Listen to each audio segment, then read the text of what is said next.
મુન્દ્રાના ચકચારી અપહરણ કેસમાં આવ્યો વળાંક, સગીરા સાથે દુષ્કર્મ આચરાયું, પોલીસ પર થયા ગંભીર આક્ષેપો।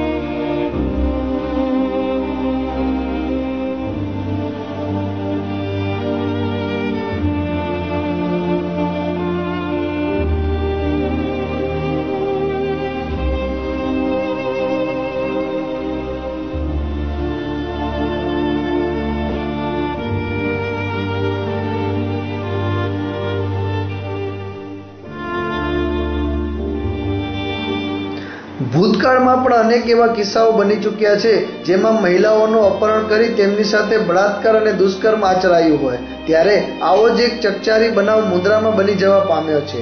આ બનાવની વિગતો મુજબ ગત તારીખ 26/5ના મુન્દ્રામાં રહેતી 17 વર્ષીય સગીરાને લલચાવીને ફોંસલાવીને તેના પાડોશમાં રહેતો અલીમામદ સલીમ કુરેશી નામના શખ્સે અપહરણ કરી ગયો હતો।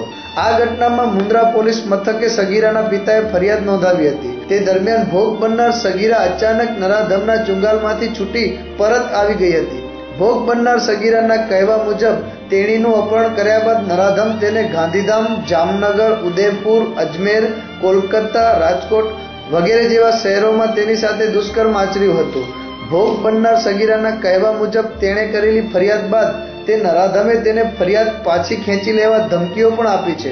તો પોલીસ તંત્રની કામગીરી પર આ સગીરાએ અનેક સવાલો ઊભા કરી આક્ષેપો કરી જણાવ્યું હતું કે એમને મને ધમકી આપી કે અગર તું મારી સાથે નહીં ચાલે તો હું તારા ભાઈને મારી નાખીશ। શું નામ છે?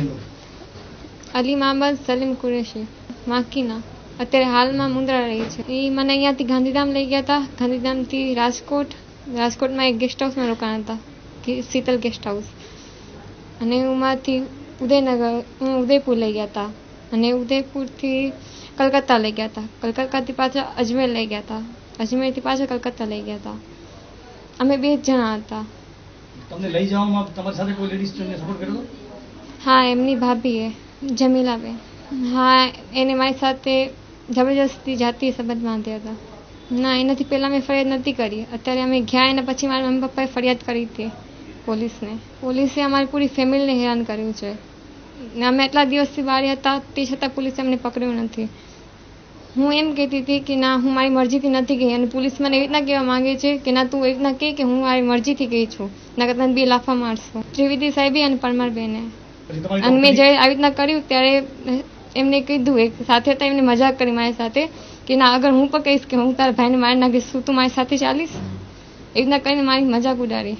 એક પરમારબેન હતા, ત્રિવેદી સાહેબ હતા, અને ડૉક્ટર હતા, અને ડૉક્ટરે પણ મને કીધું કે ના, તું સાચું બોલ, ના કાંઈ રીતના થશે, 12 મહિનાનો રેકોર્ડ નીકળશે, એ બધા સાથે જ છે જે પણ છે। એમને મને 20 દિવસ રાખી, એમના ભાભી મને ઓળખાણ કરાવી એમની, એના ભાભીએ મને કીધું કે મારો દેવ અત્યારે બહુ દુઃખી છે, તું એની હેલ્પ કર। તો મેં કીધું મારી સગાઈ થઈ ગઈ છે, હું એની કાંઈ હેલ્પ નહીં કરી શકું, કે તું એને એમ કે ના તમે મેરેજ કરી લો। એ કહેતો તો હું તારાથી પ્યાર કરું છું, તો મેં કીધું હું તમારાથી પ્યાર નથી કરતી, મારી સગાઈ થઈ ગઈ છે। તેના ભાભી કીધું ખાલી તો ખોટે કે તારી પર કાંઈ જ નહીં થાય। તો મેં કીધું મારી સગાઈ થઈ ગઈ છે, મારી લાઈફનો સવાલ છે। એ મને બાઇક ઉપર લઈ ગયા હતા, ને એને મને એ ધમકી આપી કાગળ પર સાથે લઈને આવજે, એટલે હું કાગળ પર સાથે લઈને ગઈ હતી। એને કીધું કોઈ પણ પ્રકારની બૂમ ન કરજે, નકર મારે સારું નહીં રહે, એટલી માટે મેં કાંઈ જ ન કરી બૂમ।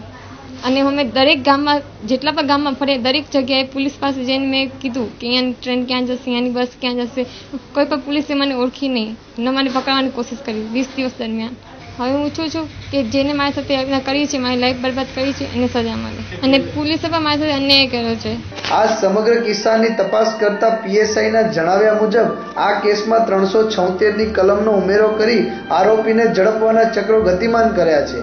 તો આ સમગ્ર ઘટના અંગે પીડિત સગીરના પિતાએ જણાવ્યું હતું કે હું આવું મુન્દ્રાથી, મારું નામ ગુણુભાઈ ગજ્જર, મારી પોતાની બેબી છે, અને આ છોકરીને લઈ ગયેલો છે મોહમ્મદ કુરેશી, અને હમણાં રાજકોટથી એને બેસાડી દીધે છે। 24 તારીખના જ મેં ફરિયાદ લગાવી હતી, જેથી આ ઉપડી ગઈ તેરી, એના 20 દિવસ સુધી આતો પતો કાંઈ મળ્યો નહીં।